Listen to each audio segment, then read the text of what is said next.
గెలిస్తే ఒక్క స్థానం కూడా గెలుచుకోలేనటువంటి ఘనత, 100 స్థానాల్లో పోటీ చేస్తే ఒక్క సీట్ వచ్చింది మీకు. మీరు మాకు చెప్పే స్థాయిలో అంటే 2019లో ఎక్కడ లేని విధంగా చరిత్రను సృష్టించే విధంగా 151 సీట్లు కైవసం చేసుకున్నటువంటి వైఎస్ఆర్సీపీ పార్టీ వాళ్ళని, 5 సంవత్సరాలుగా ముఖ్యమంత్రిగా చేసినటువంటి వైఎస్ జగన్మోహన్ రెడ్డి గారిని, వాళ్ళ తండ్రి 2 సార్లు ఏకగ్రీవంగా ముఖ్యమంత్రి అయినటువంటి రాజశేఖర రెడ్డి గారి కొడుకైనటువంటి జగన్మోహన్ రెడ్డి గారిని, కాంగ్రెస్ పార్టీని, అంత పెద్ద పార్టీని ఎదిరించి సొంత పార్టీని పెట్టి పోరాడినటువంటి వ్యక్తిని, 16 నెలలు జైల్లో ఉండి పాదయాత్ర చేసినటువంటి వ్యక్తిని ఈ రోజు మీలాంటోళ్లు మాట్లాడుతూ ఉంటే నిజంగా చాలా సిగ్గుగా అనిపిస్తుంది.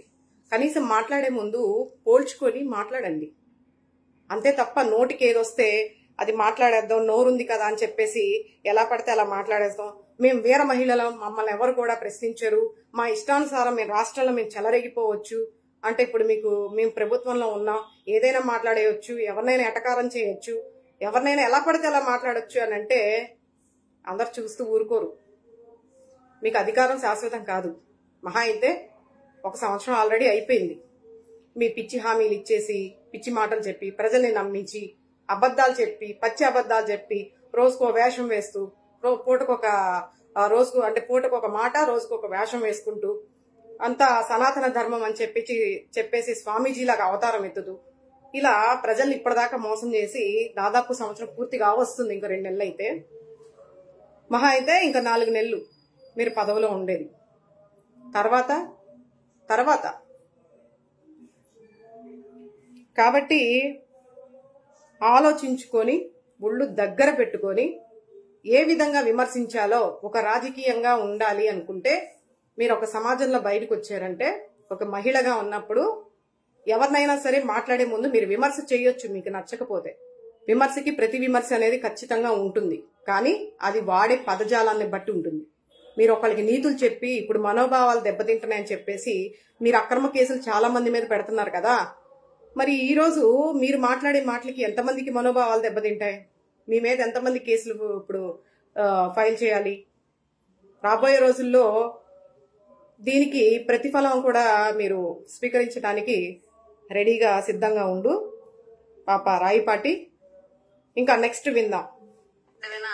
11 సంవత్సరాల పాటు అధికారం అంటే ఏంటో తెలియకపోయినప్పటికీ కూడా పోరాడి నీ ప్రభుత్వానికి తొడగొట్టి నిలబెట్టుకుని పార్టీని ఇవాళ రాష్ట్ర ప్రభుత్వం యొక్క గెలుపుతో పాటు కేంద్ర ప్రభుత్వంలో కూడా ప్రాతినిధ్యం వహించినటువంటి వ్యక్తి పవన్ కళ్యాణ్ గారు. అట్లాంటి వ్యక్తిని నువ్వు మాట్లాడడం, వైఎస్ఆర్ అనే పేరు నీ పేరుకు ముందు, నీ పార్టీ పేరుకు ముందు లేకపోతే పెంట కుప్ప మీద ఏగలేగా నిన్ను చూసి నువ్వు కూడా మాట్లాడటం ఏంటా చందాలంగా. ఇక రాజకీయాలు పనికిరావు కానీ సర్దుకో. ఇంకొంచెం టూ మచ్ అయినట్టు అనిపిస్తుందా మీకు? టూ మచ్ గా చాలా మరీ ఓవర్ యాక్షన్ గా అనిపిస్తుందా ఈ మాట్లాడే మాటలు? చాలా టూ మచ్ గా ఉంది కదా. నాకైతే టూ మచ్ గానే ఉంది ఆ మాట్లాడే పద్ధతి. ఆవిడ కేసుల వారిని తెలుసుకుని ప్రభుత్వం యొక్క గెలుపుతో పాటు కేంద్ర ప్రభుత్వంలో కూడా ప్రాతినిధ్యం వహించినటువంటి వ్యక్తి పవన్ కళ్యాణ్. సరే అమ్మ పాప రాయిపాటి, కేంద్ర ప్రభుత్వంలో కూడా చక్రం తిప్పగలిగేటటువంటి ఒక బలం అయితే మీకుందని మేము ఒప్పుకుంటాం. ఎందుకంటే మధ్యవర్తిత్వం చేయడం మీ నాయకుడికి బాగా అలవాటే కదా. ఏ రోజు సింగిల్ గా వచ్చాడు, ఏ రోజు ఒంటరిగా పోరాటం చేశాడు లేదు కదా. చరిత్రే మనకు లేదు కదా. అలాంటి మనకు అచ్చుబాటు అవ్వవు కదా. పార్టీ పెట్టిన దగ్గర నుంచి ఎన్నికలు వచ్చిన ప్రతిసారి ఏదో ఒక పార్టీలతో జత కట్టడం, పోటీ చేయడం, ఓడిపోవడం.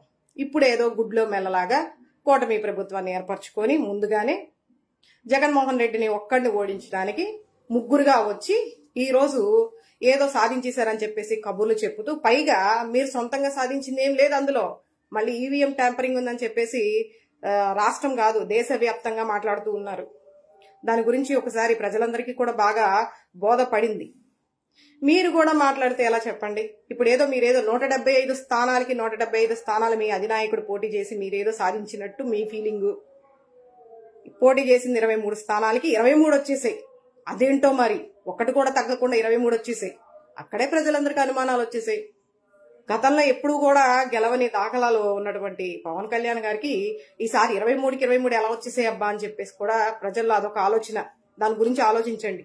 రేపు రాబోయే రోజుల్లో మీ పరిస్థితి ఎలా ఉంటది ఏంటనేది. ఒక్కసారి మీరు అందరూ కూడా సింగిల్ గా వస్తే 151 సీట్లు మా జగన్మోహన్ రెడ్డి గారికి వచ్చినట్టు 2019లో మీరు ఒక్కొక్కళ్ళు అంటే తెలుగుదేశం పార్టీ కానీ, జనసేన పార్టీ కానీ, బీజేపీ పార్టీ కానీ, మీరు ముగ్గురు సింగిల్ గా ఒకసారి పోటీ చేసి చూడండి. అప్పుడు మీ ఓట్ బ్యాంకింగ్ ఎంత ఉంది, మీకు ఎన్ని స్థానాలు వస్తాయి అనేది ఒకసారి చేసి చూడండి. ఈ సోది కబుర్లన్నీ కూడా రోజు విని 10 నెలలుగా వింటూనే ఉన్నాం. 11 జగన్మోహన్ రెడ్డి అని. ఎన్నిసార్లు 11 అంటారు, ఎన్నిసార్లు జగన్మోహన్ రెడ్డి నామజపం చేస్తూ ఉంటారు. కనీసం పుణ్యమన్నా వస్తుందిలే, అలాగన్నా జపం చేయండి. పేదవాళ్ళకి నిలబడి పేదవాళ్ళకి న్యాయం చేసినటువంటి వ్యక్తి జగన్మోహన్ రెడ్డి. అభివృద్ధి కనిపించలేదని మీరు దుష్ప్రచారం చేసి ప్రజల్లోకి విష ప్రచారం తీసుకెళ్లినటువంటి వ్యక్తులు మీరు. ఎందుకంటే ఒక వ్యక్తి మీద కక్ష కట్టి కేంద్రంలో కానీ రాష్ట్రంలో కానీ జగన్ అనే వ్యక్తిని లేకుండా చేయాలనేటువంటి కుట్ర పన్నినటువంటి వాళ్ళు మీరు. మరి మీరు దుష్ప్రచారం చేయక విష ప్రచారం చేయక మరి ఏం చేస్తారు? ప్రజలకి బోధపడాలి, కానీ ఏ రోజుకైనా ప్రజలే నిర్ణయం చేస్తారు. కానీ ఈ రోజు ఉన్నట్టు రేపు ఉంటదనుకోవడం మీ పిచ్చి భ్రమ. నువ్వు మాట్లాడడం వైఎస్ఆర్ అనే పేరు నీ పేరుకు ముందు, నీ పార్టీ పేరుకు ముందు లేకపోతే పెంటకు మీద ఏగలేగా నిన్ను చూసి చూసారండి ఎలా మాట్లాడుతున్నారో. ఈవిడ వీర మహిళ అంట. ఈవిడ మాట్లాడే విధానం ఒక వీర మహిళగా జనసేన పార్టీ అధినేత పవన్ కళ్యాణ్ గారు పూర్తి హక్కులు ఇచ్చేశారు. చెలరేగిపోమ్మా, నువ్వు నోటుకొచ్చినట్టు మాట్లాడు, ముఖ్యమంత్రిగా మాజీ ముఖ్యమంత్రిని మాట్లాడు, అలాగే పదవిలో ఉన్నప్పుడు కూడా, అధికారంలో ఉన్నప్పుడు కూడా నీ ఇష్టానుసారం రెచ్చిపో అని చెప్పేసి మాట్లాడారు. మరి వీళ్ళు మాట్లాడే మాటలకి మనకు కూడా మనోభావాలు దెబ్బతీస్తున్నాయండి. ఖచ్చితంగా మనందరం కూడా వెళ్ళి కేసు పెట్టాలి. ఇప్పుడు పెట్టకపోయినా రాబోయే రోజుల్లో మరి వీళ్ళ మీద ఎన్ని కేసులు ఫైల్ అవుతాయో కూడా తెలియట్లా మరి నాకైతే. అంటే జగన్మోహన్ రెడ్డి గారికి వైఎస్ఆర్ ఒక బ్రాండ్. అది వైఎస్ఆర్ అని పెట్టుకోక ఏమని ఉంటది? జగన్మోహన్ రెడ్డి గారి తండ్రి రాజశేఖర్ రెడ్డి, ఆయన ఒక డాక్టర్, రూపాయికి వైద్యం తీసుకొచ్చినటువంటి మహానేత. ఈరోజు ఆరోగ్యశ్రీ నడుస్తుందంటే ఘనత ఎవరు? ఆయన. ఎంతో మంది పేద ప్రజలకి లక్షల్లో ఆపరేషన్లు చేయించుకునే అవకాశాన్ని ఇచ్చినటువంటి మహానేత వైఎస్ రాజశేఖర్ రెడ్డి. కనీసం ఆయన పేరును తలుచుకునే అర్హత కూడా మీకు లేదు. మీలాంటి కుట్రపూరితమైనటువంటి రాజకీయాలు చేసే వాళ్ళకి, తప్పుని ఒక దుష్ప్రచారాన్ని ప్రజల్లోకి తీసుకెళ్లే మీలాంటి వాళ్ళకి రాజశేఖర్ రెడ్డి వైఎస్ఆర్ అని పలికే అర్హత కూడా మీకు లేదు. జగన్మోహన్ రెడ్డి గారికి వైఎస్ఆర్ అంటే తండ్రి పేరు కొడుకు వస్తుంది. దాంట్లో నువ్వు వేలెత్తి చూపించేది ఏముంటుంది? అది ఒక బ్రాండ్ అమ్మా. పుష్ప 2 సినిమా చూసావా? బ్రాండ్ అది. రాజకీయాలు పనికిరావు కానీ డిసైడ్ చేయాలి చెప్పగా. ఆస్తుల సెటిల్మెంట్లు చూసుకో. ఇంకా చెల్లి తల్లి కూడా ఉమ్మెత్తేస్తున్నారు. నీకు ఎందుకు? ఇంతకు ముందు ఆంధ్రప్రదేశ్ రాజకీయాల్లో కేఏ పాల్ గారు ప్రెస్ మీట్ పెడితే జోక్ ఏముంటుందని చెప్పి చూసేవాళ్ళు. ఇవాళ ఆయన చూడట్లా, ఆయన మరిపించి జోకర్ పెట్టి రోలర్ నువ్వు పోయావు ఆంధ్రప్రదేశ్ లో. నువ్వు ప్రెస్ మీట్ పెడితేనే మేమర్స్ వచ్చేస్తున్నారు ఏం మాట్లాడాడు అని చెప్పేసి. అట్లాంటి సిచ్యువేషన్ అయిపోయింది నీది. నువ్వు పెద్ద నాయకుడివి, కర్మగాలి. ఆంధ్రప్రదేశ్ దరిద్రం కొద్ది ఏదో ఒక్కసారి ముఖ్యమంత్రి అయినంత మాత్రం నువ్వు పెద్ద దేశకి నేతలాగా నువ్వు ఫీల్ అయిపోయి మాట్లాడడం మేమందరం వెర్రిపప్పలా వింటాం. మా కర్మ కదా. చాలా టూ మచ్ కదా, చాలా ఓవర్ చేస్తుంది కదా, చాలా ఓవర్ గా మాట్లాడుతున్నారు కదా ఈ పాప. అంటే అక్క అన్ను, నీ చెల్లి అన్ను, అమ్మ అన్ను. ఎందుకంటే వీటన్నిటికీ ఆవిడ అర్హురాలు కాదు. ఎందుకంటే ఒక రాజకీయ ప్రస్థానంలో ఉన్నప్పుడు ఖచ్చితంగా ఒకళ్ళ మీద ఒకళ్ళ విమర్శలు అనేవి వస్తూ ఉంటాయి. అది సహజం. విమర్శ చేసినప్పుడు దాన్ని ప్రతి విమర్శ చేసేటప్పుడు వాళ్ళు ఎంత పెద్ద హోదాలో ఉన్నా కూడా దాన్ని ప్రజలకి చెప్పే విధానంలో చెప్పాలి, ఖండించే విధానంలో ఖండించాలి. అంతే తప్ప వైఎస్ఆర్ అనే పేరు లేకపోతే పెంట కుప్ప మీద ఈగ కూడా లెగవదు, నీ ఉచ్చపోసుకుంటూ వెళ్ళావు. ఇక నేను అది కూడా మాట్లాడాల్సి వస్తుంది. ఎందుకంటే ఆవిడ మాట్లాడిన మాట అలా ఉంది. జగన్మోహన్ రెడ్డి గారు పవన్ కళ్యాణ్ గారికి భయపడి అసెంబ్లీలో 11 సీట్లు వచ్చినటువంటి జగన్మోహన్ రెడ్డి గారు జనసేన పార్టీ అధినేత, డిప్యూటీ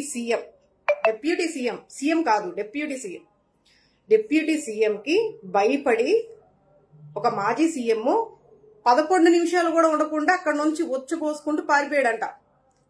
రాయపటి అన్న చెప్తుంది, పాప చెప్తుంది. మరి మా సైడ్ పాప అంటారులేండి, ఆడవాళ్ళని పాప అని సంబోధించడం, దాన్ని తప్పుగా అనుకోకండి.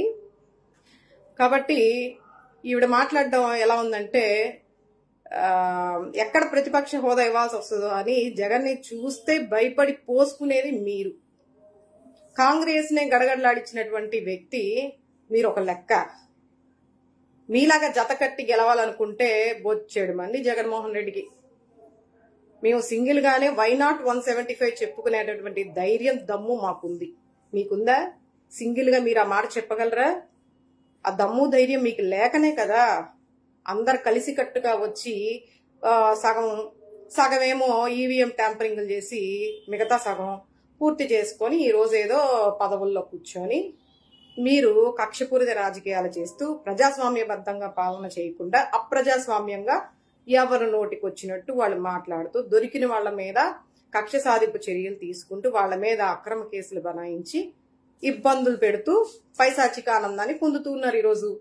కానీ ఒకటి గుర్తు పెట్టుకోవాలి, ఈరోజు ఎవరెవరైతే పైశాచిక ఆనందం పొందుతూ ఉన్నారో ఇబ్బంది పెట్టి అందరినీను, రేపు వాళ్ళు కూడా అంటే ఇబ్బంది పడేవాళ్ళు రేపు వాళ్ళు కూడా పైశాచిక ఆనందం పొందే అవకాశం ఖచ్చితంగా వస్తుంది. అది గుర్తు పెట్టుకొని నోరు దగ్గర పెట్టుకొని అదుపులో పెట్టుకొని విమర్శ చెయ్యాలి అనుకుంటే చండాలమైనటువంటి నీ పదజాలాన్ని కట్టిపెట్టి ఒక పద్ధతిగా ఒక ఆడపిల్లగా ఆడదానివిగా విమర్శలు చెయ్యి. అంతే తప్ప నోటికేదొస్తే అది మాట్లాడితే, నువ్వు అన్నావు కదా ఇందాక పెంట కుప్ప మీద ఈగ ఎగరదని, అదే పెంట నోరేసుకున్నటువంటి నిన్ను నీ నోటిని పెనాయిలు వేసి కడగాల్సి వస్తుంది. కబడ్దార్.